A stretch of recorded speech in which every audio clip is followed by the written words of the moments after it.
চলতি বছরের ৮ জানুয়ারি চিকিৎসার জন্য লন্ডন যান বিএনপি চেয়ারপারসন বেগম খালেদা জিয়া। এরপর থেকে সবারই আগ্রহের কেন্দ্রবিন্দু কবে দেশে ফিরবেন তিনি। ঈদের আগে নাকি পরে খালেদা জিয়া দেশে ফিরবেন তা নিয়ে চলছিল নানা গুঞ্জন। তবে এপ্রিলের শেষের দিকে অনেকটাই নিশ্চিত হওয়া যায় বিএনপি চেয়ারপারসন মের শুরুতেই দেশে ফিরছেন। প্রথমে বিএনপির পক্ষ থেকে জানানো হয় এয়ার অ্যাম্বুলেন্সে নয়, ৫ মে বিমান বাংলাদেশ এয়ারলাইন্সের একটি ফ্লাইটে দেশে ফিরবেন তিনি। সবকিছু ঠিকঠাকই ছিল।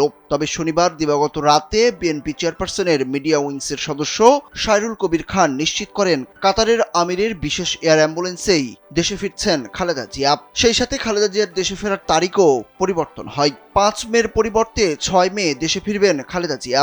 এখন যে কোনো ব্র্যান্ডের পুরাতন এসি বদলে নতুন ওয়ালটন এসিতে উপভোগ করুন 25% ছাড়। সাইরুল কবির খান জানান, চেয়ারপারসনের ব্যক্তিগত চিকিৎসক ও বিএনপির স্থায়ী কমিটির সদস্য অধ্যাপক doctor AZM Zahid Hossain BNP মহাসচিবের নির্দেশে বিষয়টি জানিয়েছেন। খালেদা জিয়া ৫ মে লন্ডন থেকে রওনা হয়ে ৬ মে ঢাকায় পৌঁছাবেন।